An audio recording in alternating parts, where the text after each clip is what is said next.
कांग्रेस के सांसद दीपेंद्र हुड्डा ने भिवानी के कई गांवों का दौरा कर प्रभावित क्षेत्रों का जायजा लिया। अब किसानों के बीच पहुंचे दीपेंद्र हुड्डा ने सरकार पर जोरदार हमला बोला। दीपेंद्र हुड्डा ने कहा कि जलभराव से किसानों की फसलें खराब हो गई हैं।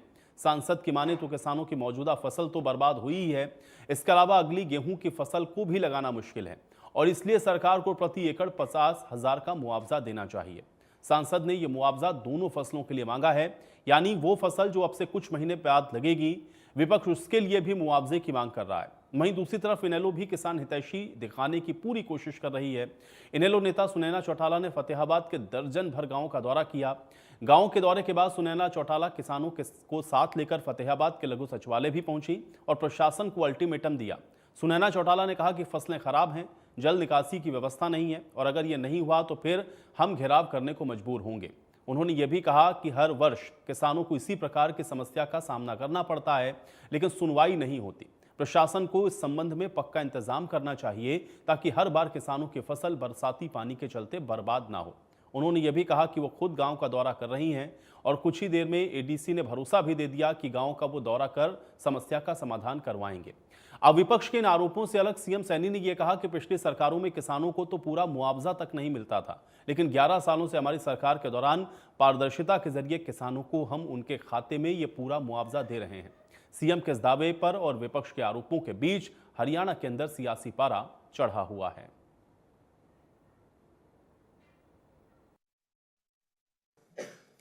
जिस प्रकार का धंधा, मैं धंधा ही कहूंगा, जिस प्रकार का धंधा उनके समय में चलता था, अब ट्रांसपेरेंसी आई है। अब व्यक्ति का अगर फसल का खराबा होता है तो सीधा पैसा उसके खाते में पहुंचता है, लाभार्थी को पहुंचता है सीधा पैसा। पहले वो सीधा पैसा नहीं जाता था, वो कहीं ना कहीं लीक होता रहता था और जो मेन बेनिफिशियरी था उस तक पहुंचते तक वो बहुत ज्यादा लीक हो जाता था। उसको तो थोड़ा बहुत मिलता था, उसके पास इतना नहीं पहुंचता था और उसका मेन कारण ये था कि वो देखने को भी मिलता था, 2 रुपए का चेक, 5 रुपए का चेक चला जाता था। उससे मजाक सरकार का भी होता था, देने वाले का भी होता था, परंतु उसकी तरफ ध्यान नहीं था। जब से हमारी सरकार बनी है, पिछले 11 वर्षों में आदरणीय नरेंद्र मोदी जी के नेतृत्व में काम कर रही है, हमने हर विभाग के अंदर ट्रांसपेरेंसी लेकर के आ रहे हैं, उसको पोर्टल के साथ जोड़ रहे हैं, जिसका लाभ सीधा मिल रहा है और मुझे खुशी है। उसका मेन कारण मैं ये मानता हूं कि जो बोलते हैं उनके समय के अंदर 5500 करोड़ रुपए किसान के फसल के खराबे का जाता है और हमारे समय में समय उतना ही है, 15,000 करोड़ चला जाता है। ये इस ट्रांसपेरेंसी प्रणाली का ये लाभ है।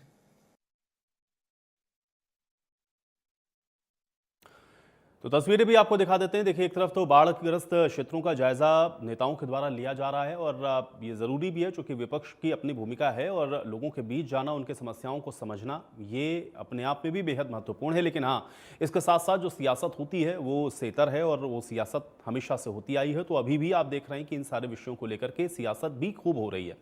किसानों की बातों को सुन रहे हैं, बाढ़ग्रस्त क्षेत्रों का जायजा लेकर के वहाँ का जो पूरा आंकलन है वो आप देखें किस तरह से दीपेंद्र हुड्डा ने किया और उसके बाद उन्होंने ये भी कहा कि सरकार को मुआवजा देना चाहिए 50,000 रुपये प्रति एकड़ के हिसाब से। अब चूंकि ये फसल खराब हुई है, इस वजह से आगे की भी जो फसल है उस पर भी इसका असर होगा और उसकी भी बुआई अगर नहीं हो पाएगी तो उसका भी जो नुकसान है वो भी किसानों को होना है और मौजूदा फसल तो खराब है ही। और सुनैना चौटाला भी आप देखिए किस तरह से पहुँचती हैं प्रशासनिक अधिकारी के पास और वहाँ पर भी उनको चेतावनी देती हुई नजर आई हैं। बहुत से बीताथल, बहुत से ऐसे गांव हैं जिनमें थोड़ा व्यापक नुकसान हुआ है और काम पानी खड़ा और 1 महीने से खड़ा है, लेकिन अभी तक प्रशासन की तरफ से कोई राहत नहीं दी गई, सरकार की तरफ से कोई पुख्ता कदम नहीं उठाया गया। यहाँ तक कि इतनी असंवेदनशीलता इस सरकार ने दिखाई है कि किसी सरकारी नुमाइंदे ने अभी तक इन गाँव में अपना दौरा भी नहीं रखा, जबकि न सिर्फ इस क्षेत्र से जो इस महकमे की मंत्री हैं वो भी इस क्षेत्र से हैं और सांसद भी इसी क्षेत्र से सरकार में, यानी कि लोगों को राहत देने की जो उनका कर्तव्य है उसको भूल जाए हम।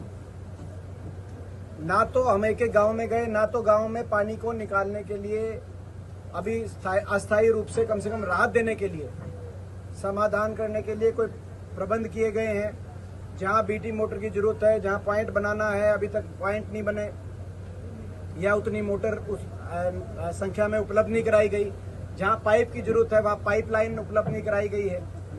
जो सारी ड्रेन थी, ड्रेनों की सफाई नहीं कराई गई थी, जिसका एक मुख्य प्रमुख कारण बना जो आज ये स्थिति बनी है। तो अभी ना तो राहत अभी मौजूदा दी जा रही, ना ही स्थायी समाधान के लिए कोई सरकार कोई गंभीर दिख रही कि कोई इस तरह से ड्रेनेज का सिस्टम बनाया जाए, ड्रेन्स को या परमानेंट पंप हाउस, जहां आवश्यकता है वहां परमानेंट पंप हाउस लगाए जाएं ताकि एक स्थायी राहत मिले। कोई इस साल की बात नहीं, हर साल ये गांव इसी परेशानी से गुजरते हैं। हर साल ये क्या इनके सिमगी कि ये पहले डूबे, फिर ये सरकार के पीछे पीछे भागे, फिर सरकार इनका समाधान करे और वो भी आधा अधूरा करे, अगली साल ये फिर डूबे। 2022 का मुआवजा अभी तक, जो मुआवजा नहीं, जो इन्होंने बीमा कराया वो राशि भी अभी तक सरकार के ऊपर बकाया है।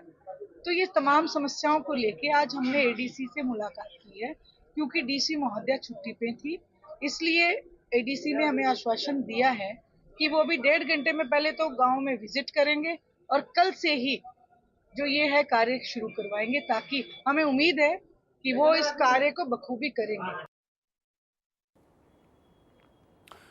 तो कुल मिलाकर के मानसून आप देख रहे हैं कि जिस तरह से उफान पर है, उसी तरह से हरियाणा के अंदर जो राजनीति है वो इसी मानसून को लेकर के आप देख रहे हैं कि किस तरह से उफान पर नजर आ रही है। लेकिन इसके क्या मायने हैं आज इसको समझते हैं। 3 मेहमान हैं मेरे साथ, पहले उनका परिचय करवा देते हैं। डॉक्टर पंकज बेनीवाल जी हमारे साथ हैं, भारतीय जनता पार्टी के प्रवक्ता हैं। डॉक्टर पंकज बेनीवाल जी स्वागत है आपका। ललित अरोड़ा जी हैं हमारे साथ, कांग्रेस पार्टी के प्रवक्ता हैं। ललित अरोड़ा जी आपका स्वागत है। और रजवंत डहीनवाल जी हैं हमारे साथ, इंडियन नेशनल लोकदल के प्रवक्ता हैं। रजवंत डहीनवाल जी आपका भी स्वागत है।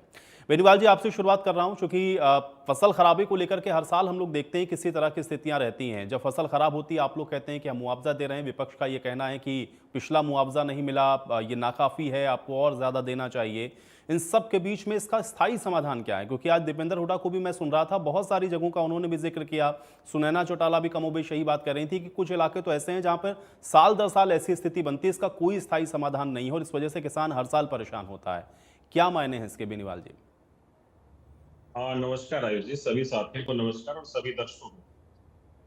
देखिए, भारतीय जनता पार्टी की सरकार किसान हितैषी सरकार है और जैसे ही आपने सुना पा रहे हैं कि देखिए माननीय मुख्यमंत्री जी ने बताया कि पिछले 11 वर्षों में हमने किसानों की फसल खराब के जो मुआवजा है वो 15,000 करोड़ की राशि दी है और जो कांग्रेस का सेम कार्यकाल था इनका 5500 करोड़ है। और दीपेंद्र सिंह हुड्डा साहब को तो अपने पिताजी से पूछना चाहिए कि उनके कार्यकाल के अंदर जब बारिश से फसल खराब होती थी या किसी और ओलावृष्टि से खराब होती थी तो 2-2 रुपए के चेक, 5-5 रुपए के चेक इनके पिताजी क्यों बांटा करते थे जनता को? इनको तब का समय कार्यकाल याद नहीं है। और आज जनता को जहां 15,000 करोड़ का मुआवजा राशि किसानों के खाते में सीधा भेज दिया गया है, जो राजीव गांधी कहते थे कि मैं तो दिल्ली से 1 रुपया भेजता हूं, हरियाणा पहुंचे 15 पैसे रह जाता है, वो 85 पैसे कहां जाता था, उस पर तो कोई टिप्पणी नहीं करते दीपेंद्र सिंह हुड्डा साहब। लेकिन आज जब वो 1 रुपया चलता है और 1 रुपया सीधा खाते में पहुंच जाता है किसान के, तब इनको दुख दर्द समझ में नहीं आ रहा। ये इनका दुख ये है कि जनता तक पैसा कैसे पहुंचे।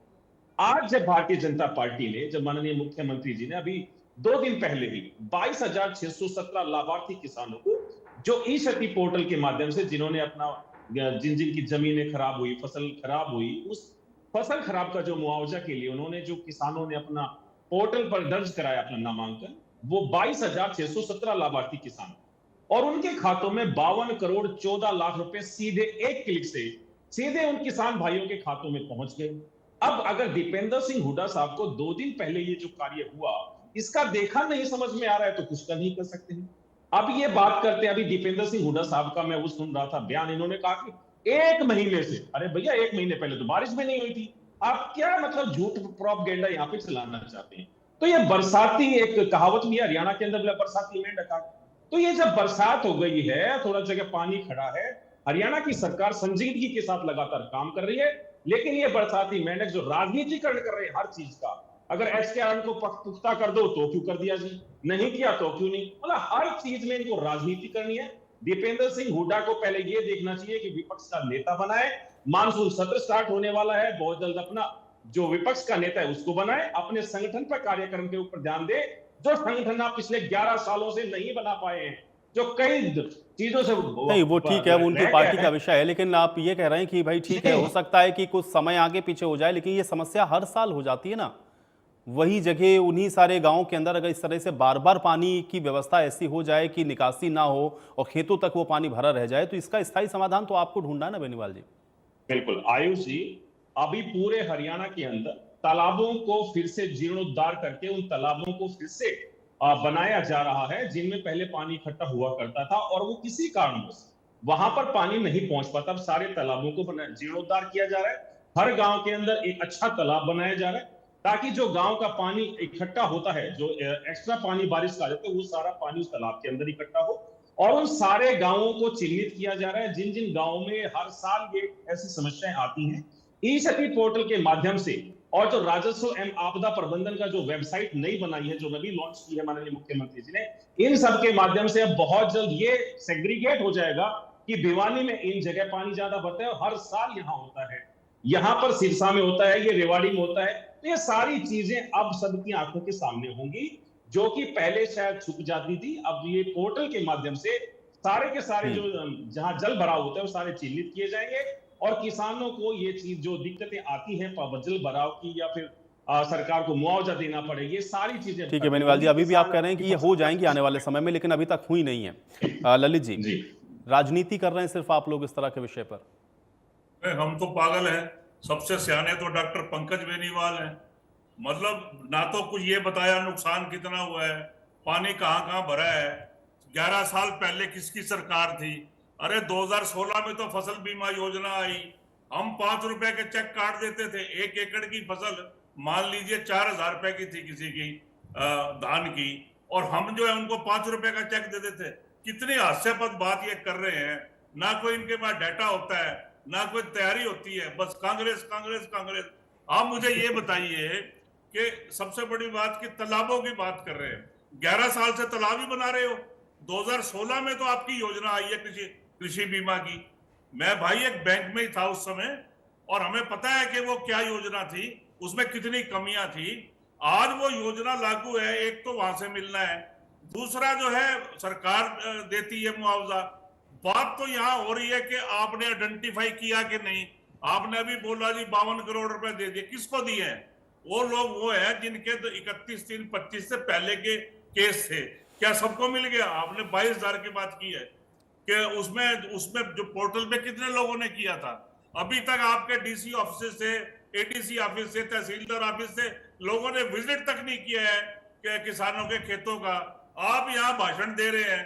भाई जब तक आपके लोगों के विजिट नहीं होंगे, अभी अर्ली मॉनसून था, जून में बरसात शुरू हो गई, आपको कैसे पता है कौन से एरिया में है? ये तो सर्वे से पता लगेगा ना। अब सवाल है, 2 तरह के इशू हैं। पहला इशू ये है कि जो हमारी खरीफ की फसल तो खराब हुई, अब कई जगह ऐसी है जहां रबी की बुआई भी नहीं हो सकती क्योंकि पानी खड़ा है और वो जमीन जो है प्लोइंग के लायक नहीं है, वहां पे कैसे होगा? तो उनको डबल नुकसान हो रहा है। ये बात दीपेंद्र हुड्डा जी ने कही है। उस बात को करने की बजाय कि कंपनसेशन कब मिलेगा, कैसे देंगे, कब सर्वे होंगे, आप ये कहते हो कांग्रेस पार्टी ने बहुत कुछ किया जी देश के लिए, है ना? आपने कुछ नहीं किया। आप सिर्फ माथे पे लाल स्याही लगा के शहीद बनना चाहते हो। देखिए मैं आपको बताता हूं, भिवानी जिले में नुकसान हुआ, जैसा कि आपने देखा, बाढ़ के हालात वहां बने हुए हैं। कौन सा एमपी, एमएलए, डीसी या आईएएस वहां गया है? आप मुझे बता दीजिए। देखिए धान की जो फसल है लगभग एरिया के हिसाब से 20-30 क्विंटल एक एकड़ में हो जाती है। बाजरा भी 8 से 12, कहीं 9, कहीं 10, कहीं 11। मक्का भी जो है ठीक हो जाता है, 15 से 20 क्विंटल हो ही जाता है। और गवार भी 8 से 10 क्विंटल हो जाती है। ये हमारे जो है ग्रीन रेवोल्यूशन के परिणाम है ना, कि आप वो ग्रीन रेवोल्यूशन भी आप ले आए थे। अब सवाल है कि कंपनसेशन कितना होगा। देखिए जो धान है उसका वैसे तो रेट इन्होंने कोई निकाला था पीछे 2180-83 रुपए है, लेकिन चलो ये मान लेते हैं कि क्वालिटी के हिसाब से 1700 से 2500 रुपए के बीच में होगा। धान का भी 6620 रेट था, लेकिन 7000 तक बिक जाती है। कम से कम 6000, मैक्सिमम 7000 ये रेट मिल जाता है। ग्वार का भी रेट जो है 5 से 6 हजार रुपए क्विंटल मिल जाता है, बाजरा भी 1500 से 2000 बिक जाता है, और मक्की भी 1700 मिनिमम 2000 तक का रेट मिल जाता है, आमतौर पे मिल जाता है।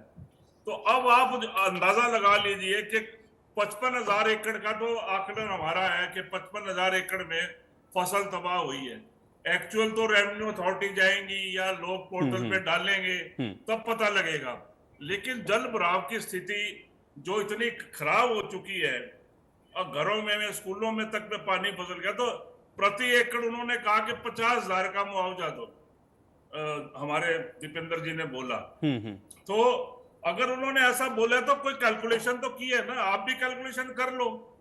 अब देखो, आज आप कह रहे थे वेबसाइट शुरू किया, तो अभी आप क्षतिपूर्ति के बारे में बात करें तो बहुत अच्छा लगेगा हमें। कांग्रेस ठीक की है, आलोचना बहुत हो बिल्कुल चुकी है। ग्राउंड पर 11 जाना साल से चाहिए, अभी आप ये कह रहे हैं। ठीक है, डहीनवाल जी, राजनीति के लिए सिर्फ आप लोग इस तरह के विषय को उठा रहे हैं?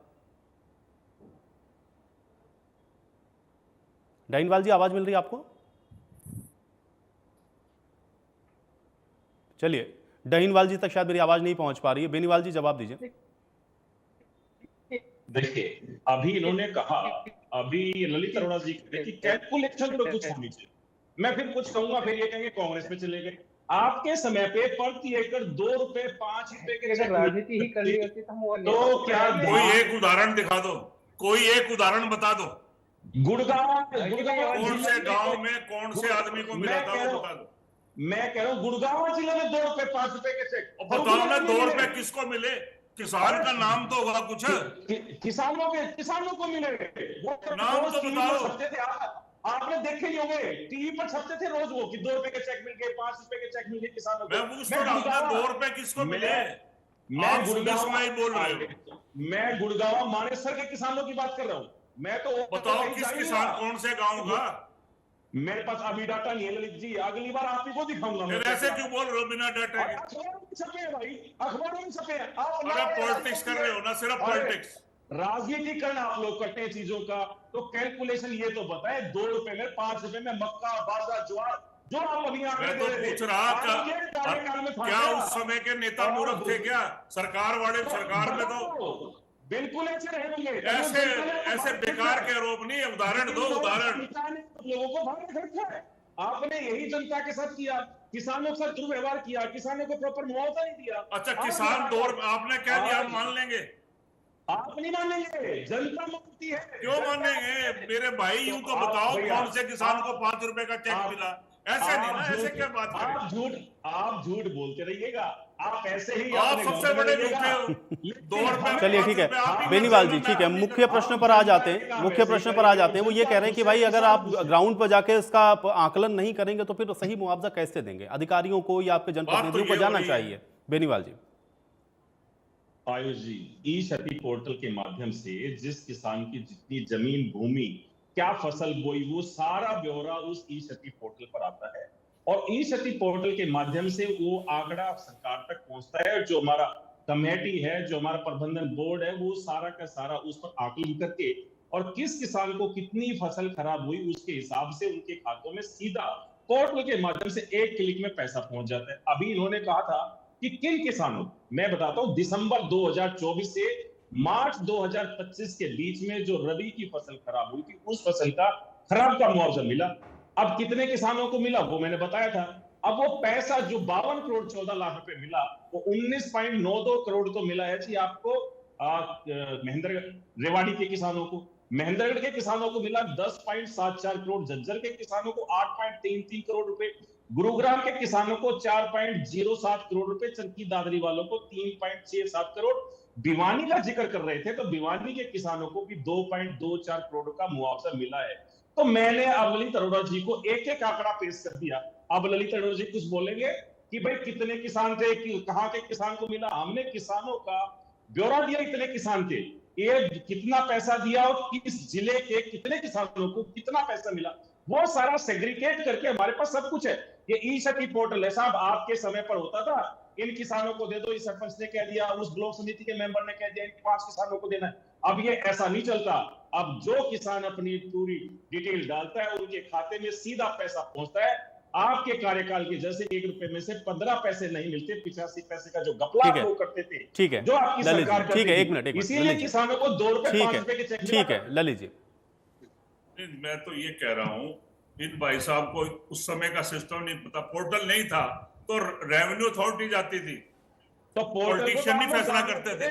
आप तो जो मर्जी बोलते रहिए, आपका आप ये बताइए, जिला के तहसीलदार है, नायब तहसीलदार है, कानून है, पटवारी है, सर्वे कौन लोग करते थे? ये लोग करते थे। मैंने तो ये बोला था भी एक किसान का नाम बता दो जिसको 2 रुपए मुआवजा मिला। आपको शर्म आनी चाहिए, झूठ बोलते हो, झूठ बोलते जा रहे हो। मैं ये कह रहा हूँ, अम्बाड़ा में हुई, अम्बाड़ा में कितनी आपकी अथॉरिटी गई है? अधोया रोड पे हुई, सिरसा में हुआ, हिसार के रावलवास में नहर टूट गई, 250-300 एकड़ में नुकसान हो गया। 2 रुपए 5 रुपए आप कह रहे हो हम चले, कौन गया था? और आपको ये नहीं पता कौन कौन सी फसल का नुकसान हुआ? अखबारों में छपते थे। आपको ये नहीं पता 55,000 एकड़ का टोटल का क्या है? हिसार, सिरसा, यमुनानगर, झज्जर, कुरुक्षेत्र, फतेहाबाद, कुरुक्षेत्र के पिपली, रोहतक,